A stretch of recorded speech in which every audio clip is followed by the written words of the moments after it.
Speaking of which, Giles. Mm-hmm.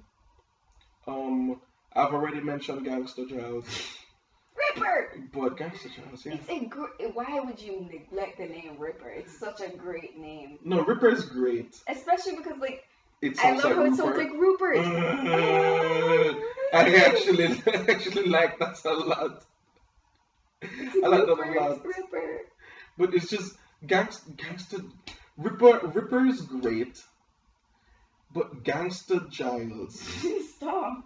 just it sounds so much more appropriate to me No, why because go? Okay, fine, go. because the gangster is the one who's just like, well, you know, we're just friends here, you know, we're trying to handle some business here, and then like if you like cross them the wrong way, like you step over the wrong line, then they're just immediately to violence, like they just like break your Okay. finger or something.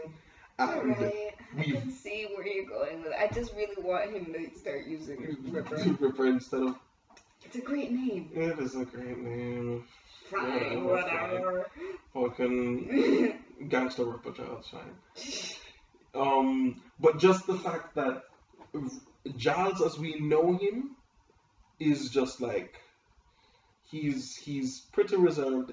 Even when he knows what he's talking about, his his speech pattern comes out in like stuttering. Yeah. He's very And meek. yeah, he's very, and he's always like, yes, well, and like while he's explaining things, he's looking down, and he's such a passive character, even though we know he's capable of fighting and he's training Buffy and stuff like that. And then this Ethan guy comes up. And just like brings the Ripper right out of him. Here's the thing, fanfiction. Here's the There's thing. so much fan fiction. When Giles, Trash everywhere. the first time Giles like sees him, Giles was alone at the time, I think, and so he instantly beats the tar out of him, and he's like, put things That back was the way they. Halloween. Yeah, that's Halloween. He's like, how do we fix this? And he's like, oh, Giles, so you haven't changed, and he just breaks a rip with his heel. Yeah, Ripper. He calls him Ripper Which I think only. is the first time we ever hear the Yeah, name. it is. Yeah.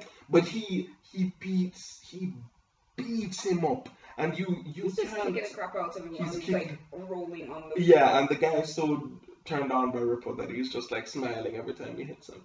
But it's just like he's beating him up, but no one else is there to see it, right? No, it's just And then in so and so in the Dark Age. He's in the library. The library is a sacred space at this point. This is where the Scooby Gang hangs out. This is where Cordelia became like a member of the group. This is where there are enough books that he is satisfied, and there are enough computers that Jenny is satisfied, and there's enough of both of them that Willow is in her element, and she can do just like researching. Oh, you know, I found this, and she can find all this information instantly. The library is a special place, and everyone is there, and something seriously dangerous is happening. Danger is always all around, and he doesn't change his character. But then the guy's just like, oh, hey, Ripper, what's up? And he just immediately just get out. He just like gangster Ripper Giles. He grabs him by the hair on the back of his head, and he's draping him up by his hair, and he's looking him dead in the eyes. It's so good. It's so good. It's so good. It's so good. And at the point that I'm at, it never gets addressed. Like, they're talking about the fact that I was possessed by a demon and whatever, and he had this history, and they talk about it when he needs to reveal exposition. But later on, I don't know if it happens later, but no one has yet to be like, what was that whole thing where you? It's really weird. Yeah, I mean, mostly this one guy who you have like a mad on for, fine, but like, it's still like completely not it's not like you at all. And then, like, after that, he just gets broody and just goes, well, yes, I mean, You see, the thing is, the history. I am, I suppose, That was adorable, it is actually. just like, I suppose it is like, yeah. Fix his glasses, yes. Fix his glasses, takes them off and wipes them. Yes. yes, so well, of course. He's just these four sayings over and over again with other words in It's between. so funny when you call him Gangster Giles, because like immediately what comes to mind is Xander coming down and says Giles, G-Man. Don't ever call me that. It's just such a great interaction between the two of them. It's great. I love seeing Giles and Xander interact actually, because they like tolerate each other. Like, Xander probably kind of likes Giles, but Giles mostly just kind of just puts up with Xander. Yeah, because Xander's just this fucking guy. Who I was just in love with when I was young. Oz needs to stop. Which is great, because I'm watching it, like, every time I watch it, I'm, like, still in love with Oz. Oz needs to stop. I ended up with a crush on Seth Green because I was so in love with Oz. Oz? Even though I could, like, separate the two. Oz is great. He is so great. Here's the thing. Oz refuses to not say the right thing at all times. Like, it doesn't have to be profound. Although generally it is, even when he doesn't mean it. Even when he's just like saying a joke. Like, one of my favorite interactions between him and Willow was when he's like, by the way, I'm gonna ask you out. Oh yeah, so I'm gonna ask you out tomorrow night. She's like, okay, well if it helps, I'm gonna say yes. And he goes, oh, that takes a lot of pressure off. And he asks her, and she goes, oh no, I can't. I forgot. And he's like, that's you like that. You keep helping me. You're unpredictable. And it's so like, great. It's so well done. It's so quick. It's quick. It's him. He has. You can like. He has some of the best of They have great chemistry. Yeah, he has some of the best of It's like just some great Whedon dialogue writing. Oh yeah, he's like the Whedon filter. He's great. It's like he's the character that kind of exists for us to just have lines that we just wanted to use but couldn't put anywhere else. I mean, they're the positive lines, because when they're the negative ones, they go to Xander or Cordelia when she has a really smart insult. Oh god. They hurt. Insults are so they hurt. they hurt sometimes. They've gotten way better in season 2 also. Which, like, how did that happen? Because they were already so great in the first season. They're really good. But one of my favorite Oz lines from season 2, and it's one of my favorite because it's the one that you don't expect. And I forget about it almost every time that I go through and I watch the seasons, and I come back and I watch season 2 and I'm like, what does he say here again? Where he just reaches over to Willow when they meet for the first time and he just goes, "Canapé?" Yeah.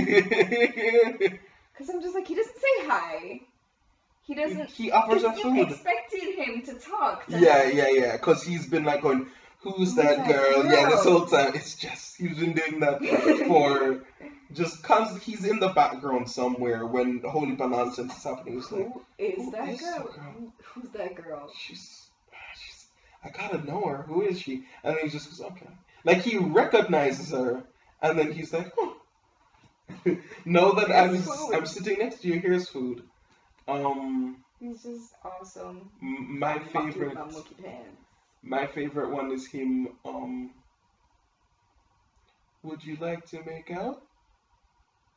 You know, sometimes. Oh God, no! When I'm in class. Oh God, that line is so great. I see you, and I think. No one's allowed to be that romantic.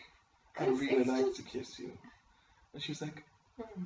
So we're gonna do the kissing thing. It's like, I'm not gonna kiss you now. But why? It's really apparent to me that, you know, you're doing this to make him jealous. Yeah. And when you see, in my dream where I'm kissing you, you're kissing me, and I'm just like, Okay, stop. Why are you so... He needs to stop. He's so great. I love him. He's amazing. I love him. It's so annoying how great he is all the time. When does he... I'm not going to tell you that. Okay, good. He has to become awful. I'm not going to tell you that. He has to mess up a little bit at some point. Then again, Willow doesn't really. Widow is just stop. I mean, spoilers. Yeah, I know because of GIFs that but I mean, up until now. You know because of GIFs everything. Yeah. God damn it. Up until now, she hasn't messed up yet. She's flawed because she's nervous and she's not as very confident and she's horrible at lying and which is a flaw and also not a flaw, but so is Buffy. But I think Willow's horrible at lying is really different from Buffy because she tries. I did just see her, and she is around here somewhere. She tries, but she gets really nervous and just flubs. Whereas Buffy just doesn't even fucking try. Those are my favorites. Hey I can't go because I don't have a clock. And if I try to look at the clock, I won't know the time, and I'm just gonna. Buffy, stop trying. She's so bad. She's terrible. She's the worst liar. Really bad. But point is, Willow, she's generally just good. She's either and it's not like she doesn't speak about things that are bothering her or anything like that. She speaks up when she's talking to her friends, and she's not going to take your shit even if she likes you. The same thing that Oz does to her, she does to Xander in season 1, where he's like, hey, so since Buffy turned me down, you wanna go on a date with me? Just us two, we'll be friends. She's like, no, Xander, you're only going to make Buffy jealous. That's all, and I don't want to be a part of that. And he's just like, I'm Xander, all women should love me, but stop it! Oh my god, that voice! She's just. You still hate him so much. I don't like Xander. Just Xander, to do the hate Xander voice that I do, I just visualize. You called it specifically a hate Xander voice. I visualize Will Friedle from Will Friedle is Eric from Boy Meets World, and he's Ron Stoppable. I know this. What? Then you're like face. I don't know. I'm face because that doesn't sound anything like Ron Stoppable. But for the viewers in TV land, yeah, because with. Come on, guys, comment. Because it's not like we have anybody actually watching these. Comment but if you are watching somehow, and you actually, does that sound anything like Ron Stoppable to you? Yes, because here's the thing. You don't get to answer that question. Here's the thing. I'm gonna answer it in the comment section. You're just gonna come on to the page and be like, yes. Ron is more shrill. Ron's voice is higher. But they both have this. You're gonna sit down and analyze. Yes, I see it. I can hear it with my mind's ear. I know that. I know that there was. But that's I just think of Ron. But you think of Ron being horrible? Yeah, I think of Ron being horrible. horrible. I think of Ron horrible, and I get my hate on the voice. And I don't know, it sounds just accurate to me because. No. Okay, you don't even think he's marginally better? I think he's so much better in this season. He's still horrible. He's still horrible. He's less horrible. Mm-hmm. It annoys me that Halloween happens and I get this really great version of Xander. Really great version of Xander. The military. I mean, it's not Xander at all. It's a military guy. Yeah. But this guy is a great character. He's pretty I mean, he's pretty generically an army guy, but like he's such an army guy that he believes in truth and justice and defending. Like And he's really he's nice to respectful. them and he's respectful. I love it. He could have just as He's easily really been like, respectful. you He could be a jerk ladies are army. not. He could be a jerk army guy, but he's not. He's specifically like a He's really respectful army guy. and he's And really he's- capable, and he knows how to operate all of these weapons. And I love Xander, Army Xander. I love Army Xander because like he's protecting those who are weak in this situation, and they're not. He doesn't consider them weak because they're women. yeah, Just more weak because of the circumstances. yeah, because they're civilians. Yeah, which is great. But Because Xander would be like, I'll protect you women, and then like Buffy punches somebody in the face. yeah, and he goes, you can't just do those things, Buffy. Come on, you're hurting my manhood. And I'm just like, I'm just gonna. Does sound like Xander, honestly. No, I'm thinking of it. I'll hurt your manhood, okay? Just stop. Stop. I'll hurt your manhood. I hate this guy.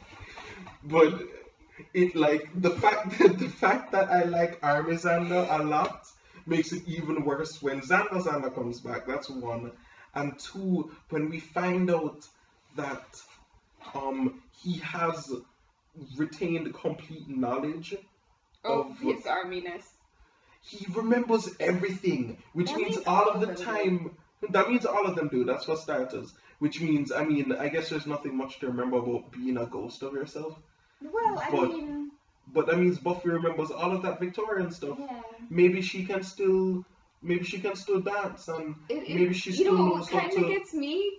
Does she ever pass a history test because of that? I hope so. I hope so too, but I don't recall seeing it. But like, all of a sudden, Xander remembers all of this stuff, and he has been just as incompetent as he usually is up until now. Like, he will still, mostly, all he does is like, he will get the drop on a vampire, and he will punch them in the face. And he hurts his fist. Hey, and he and Cordelia killed some bugs. In What's My Line? In glue. They glued the bugs to the floor. And then they just thing. No. And she just lost it on them, just stomped them. That's so bad. Oblivion. I mean, it gave space for a great Cordelia moment. Yeah. But what I thought was going to happen was that at least he was going to go like have them get stuck in the glue and then go hasta la vista, baby, and then just like throw a lit match into the glue and like it lights on fire and kills the bugs. I thought that was going to happen. But no, she just stomps them. But they just stomp on them, and it's so anticlimactic because. Which is what I think is great about it, actually. We're just like. I feel like that was deliberate. This is how you kill them. You just. Especially because like it's so dramatic the way that Cordelia is stomping on them. Yeah. But visually, it's just like she's just stepping on bugs in glue. Meanwhile, there's like a big fight going on between a bunch of vampires and the vampire slayers. Cordelia is known as being, she's attractive and she's popular. And she's like not homecoming, but she's like queen of the prom and whatever. I don't know, whatever thing. But like, usually we see her just kind of walk past, and Xander makes some comment and she makes some comment back, and he goes, well, that hurt my ego. Which I love every minute of, by the way. But like, no, because Cordelia spends like all of her time with the Scooby Gang, we don't. Where are her friends? Where are her friends? I mean, she's already established that she doesn't have friends per se. She's got Harmony. Harmony was right there in the first season. Is Harmony the one who falls on the stairs? I think Harmony was the one who fell on the stairs. She's the blonde one. Yeah. Yeah. But I mean, Well, there you Harmony go. was there in, like, Where's the first Harmony? episode. Harmony was there going, yeah, Buffy, that girl's like really weird. Yeah. Did you hear what happened when she transferred from her old school? What? Came out another. What happened? It's so stupid. But it's she's just there perpetually now, and she's still, because she doesn't hate them. She's just a horrible like person. Not their friend. Yeah, and she's not. We're not friends. She's specifically. You guys are nerds. Friend. Yeah. You guys are a bunch of geek weirdos. She's not wrong. She isn't wrong, but it's just like, and she's like, I'm not friends with you. I hang out with you all the time, but we're not friends. I have like conversations with you. But she's not, because you have to remember that the library hours are like little bits and pieces in between their entire school day. Yeah. So that's like she'll maybe hang out with them for like an hour. Yeah. The rest of the day. Nope. It's just we don't get to see that anymore. We're only seeing the parts where she is already hanging out, or she's on the way to hang out with them. Mm-hmm. And you miss the popular Cordelia? I don't miss her, but it's just that I'm concerned about her life. Like, is it that she just dropped? Is it that she just dropped everything to hang out with this group of nobodies? Who are these guys? Who are they? We're gonna Buffy, who is a weirdo and attacked me once. I mean, I guess I know why I know, but she's attacked me once. Really weird. She's still really fucking weird, and she has a horrible fashion sense. And Widow is a loser. Cowboy, which is just like, just don't do that thing you do with your hair. What thing, Cordelia? What are you talking about? Also, don't like wear black or silk or any of these other things that I am definitely not gonna wear. So it doesn't matter if you wear them. And then Buffy like wears it, and they never address that. She goes, "Don't wear black. Don't wear silk. Those are my trademarks." It's just Buffy like a throwaway comes to joke. the party, yeah, exactly. But it's just that Buffy specifically comes to the party in a slinky black dress. Yeah. And you never hear Cordelia going, "I had to change my dress because of you, but it's fine because I look better in this anyway." Mm-hmm. Or something like a Cordelia isn't. No, they just. But I mean, I feel like it would have been a great moment. Just one little great moment that they missed out on right there. But Cordy's great. Cordy's always great, yeah. As usual. Cordelia is really enjoyable because she's had character development, but she's never stopped being the disgusting excuse for a human being she is. She's never stopped. She's still, like, every time she's helping, she's still also hurting. She's still also hurting. She's still always insulting everybody in some, like, there's something she's saying in her speech. I love in What's My Line, she and Xander going to Buffy's house to make sure Buffy's okay, Mm-hmm. or to see if, or to, like, warn her about what's going on, and, like, that's where we get to, like, we really see that whole thing of Xander and Cordy insulting each other too much start. Yeah. But it's specifically that she's helping Buffy and Xander, that she's saving somebody's life, as she's being the meanest that she gets this season. It's just gorgeous. I love that dynamic, and I love that Cordy just keeps it. I keep on saying that she's consistent, and she continues to be consistent. She's just bad. She continues to have no tact, and she has no interest in having tact. She just wants to say whatever she wants to say, and I mean, it makes sense to me, and I mean, I don't think it's selfish or anything, but everything is kind of about me, isn't it? Like, that's not something she said, but it sounds like something she would say. It's exactly what she says all the time. What are you talking about? So that's what all of her sentences mean. Speaking of Xander and Cordelia fighting too much, they end up dating because of it. Yeah. Which, another trope that Although at first I they're feel not really like, dating, they're just kind of making out in yeah, that's me. closets. But even so, that still, it's another trope that I would like to believe was made popular by Buffy. Like Maybe before this, people didn't really see maybe this that much, not. and so they're just like, oh, really? Because I don't know. That one I feel like has been around since like the dawn of time. Like maybe Buffy does some interesting things with it. Especially next season. mm-hmm. So look forward to that. But I I'm not gonna give Buffy credit for starting that whole we fight Yeah. until we date thing. They do it. They do a great job of that scene where they first kiss though. Ignoring the fact that they get together, um, the reason why I like, bless you, the reason why I like that story, or the reason why I like that kind of, oh yeah, we're just gonna make a no, is because there's a difference between being in a relationship or liking somebody romantically and just wanting to make out with them. And like Yes. she establishes that she's just like, we're just making out in a room closet. Yeah, because he at some point says, are we gonna tell people that we're like together? And she's like, we're And not like, together. We're just been making out in closets. What are you? and there's completely nothing wrong with just making out in a closet sometimes.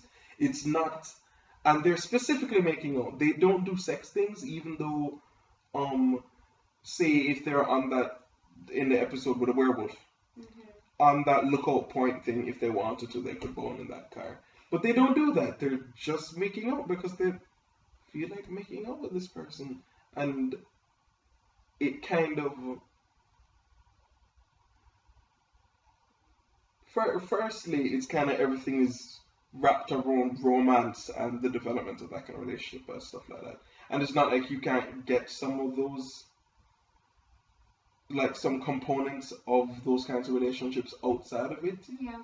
And it's nice for people who are, it's nice to see, I mean, until you find out that it's not true or that it becomes a relationship. Yeah. It's nice to see for people, or it seems like that would be nice for people who are non-romantic but are still sexual, or even if you wouldn't necessarily describe yourself as that, it's important to keep in mind that it exists. That's fine. Yeah. Sex or attraction or like that doesn't have to necessarily coincide with It's definitely a something I like romance about Cordy, that she's plot. like not. She's not. She knows completely where she stands sexually. She understands that no, we're not dating. We're just like making out in broom closets. She understands that she likes sex. I mean, I don't know how much of that we see in this season, or even like while she's on Buffy, but we know that Cordy is somebody who is sexual, and she's just like not afraid to just be Cordy and just go, yeah, this is just making out in broom closet. We know that she's I don't need to like you, and I don't need to want to date you. You know that, yeah, it's just lifting her up. We know that she still hates Xander. Like they still hate each other. Yeah, I don't. Even as they're making out, they're still like insulting each other. Yeah, there's just like you're just. And like half of the time, the things that they're saying about each other are completely true, which I think is why. That's a part of why I like it, because it's just like these are the two most abusive characters on the show who aren't vampires. And they're just like abusing each other. And they're just abusing each other, and I'm like, yes. That's great, because you're both awful. Because you're both awful. And it's not like, I wouldn't want to see them abusing each other and then being kind of traumatized about it afterwards, or, but the fact that they're just like abusing each other, but they're just like making out anyway. I don't know. I like that dynamic between them. I think that's interesting. I do too. And I love that they hate each other. yeah. And I love that they like know each other really well. Mhm. I mean, I have a thing where I honestly don't think Xander and Cordy would have ever gotten together if it weren't for the fact that they ended up in really dangerous situations that brought them close. Mhm. But it's still really interesting to me to find that when Xander and Cordelia like insult each other, they don't just insult the general broad things that you could immediately go for. They hit really close to home sometimes. They know each other. It's kind of scary. Yeah, Cordy and Xander's dynamic is really interesting. I don't know if I necessarily like them in a relationship. I don't think I do. Because I don't think it's toxic. It's toxic and it's gross, and I'd rather see a relationship where Xander is growing than a relationship where he has somebody who like they abuse each other equally. Yeah. You know, so I don't know if I like it, but it's fun to watch. I'd be fine with the abuse if that caused development, kind of. Like if that's just the way that they communicated with each other and they were learning things, but I don't see that necessarily happening with Xander at least, because I really you just feel like he's never gonna have character development. I mean, he's already developed. I know that he gets better. I mean, I need to be able to respect the fact that he is changing. I have to recognize it. You have to like close your eyes and pound your fists and remind yourself that he is. Yeah, changing. I can't expect him to change overnight. Yeah, no, that wouldn't be fair. I can't expect him to change overnight. I need to be able to wait and see just how he develops and if he ever stops being not awful. Yeah, and just kind of hope that he does stop being awful.